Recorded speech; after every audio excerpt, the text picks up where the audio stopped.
Hello, मैं सुधाकर कुमार। बर्फ द्वारा बनाई गई स्थलाकृति हिमनद ढाल होने पर हिमनद भी नदियों की तरह प्रभावित प्रवाहित होती है। इसका कार्य अपरदन करना, निक्षेपण करना और अपघर्षण करना होता है। हिमनद शीत प्रदेशों में पाया जाता है। इसमें सन्नि घर्षण नहीं होता है। कारण क्या है कि चट्टान के जो कण है ये हिम के बीच बंधे होते हैं। अपरदन के कारण क्या क्या है? तो हिम की मात्रा,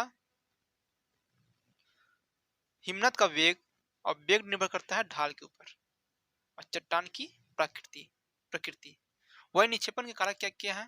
तो हिमनद का वेग, अवसाद की मात्रा, अवरोधक की उपस्थिति और हिम का पिघलना। हिम पिघलेगा तो निक्षेपण ज्यादा होगा। कारण क्या कि हिमनद का वेग क्या हो जाएगा? कम हो जाएगा।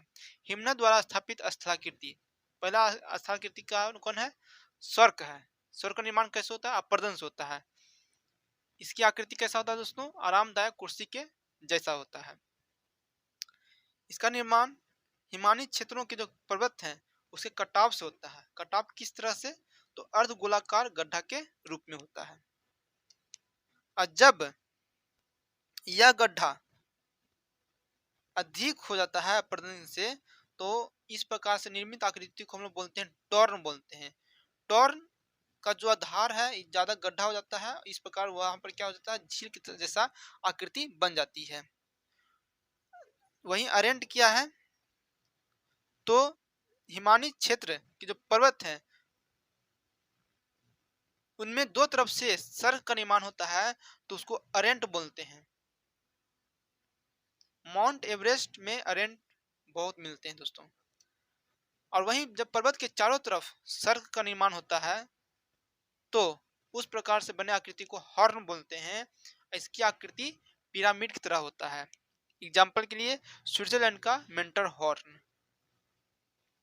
अन्य स्थलाकृतियां भी हैं जिनमें पहला स्थलाकृति है कंघी नुमा संरचना। इसका निर्माण पर्वतीय क्षेत्र के आधार क्षेत्र में होता है और निर्मित उबड़ खाबड़ संरचना होती है। किसकी? कंघीनुमा संरचना का, जो कि हिमनद द्वारा बनाई होती है। किस विधि से? तो उत्पाटन विधि से बनाया जाता है। किस भाग में? तो पर्वत के आधार क्षेत्र में कंघीनुमा संरचना देखने को मिलता है। भेंटशिला क्या है? तो इसका निर्माण अपघर्षण से होता है और यह भेड़ के बैठे जैसा प्रतीत होता है। ये जो भेड़शिला है यह जो है पर्वत के आधार शिला में देखने को मिलता है दोस्तों। बर्गशिल्ड क्या है?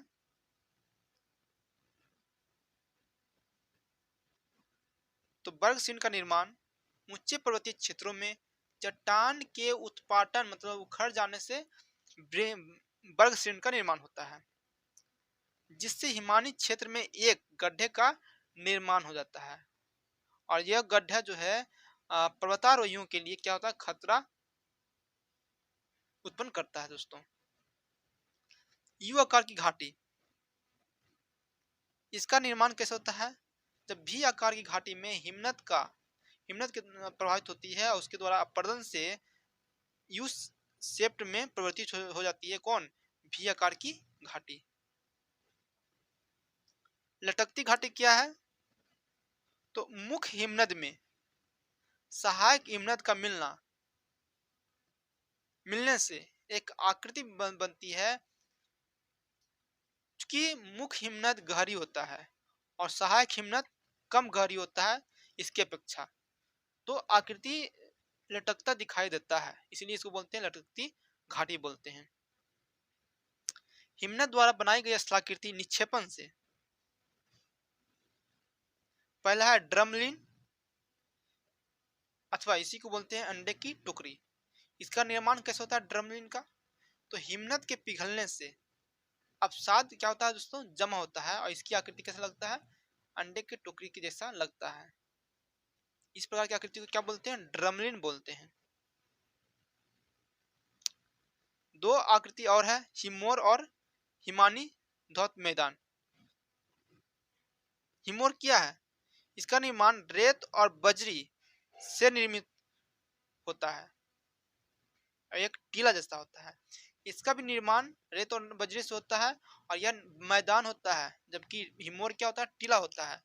और हिमानी धौत मैदान क्या होता है? तो मैदान होता है। इन दोनों का निर्माण रेत और बजरी से होता है दोस्तों। हिमोर 3 प्रकार के होते हैं, पार्श्विक हिमोर, मध्यस्थ हिमोर और तली हिमोर। जय हिंद, जय भारत।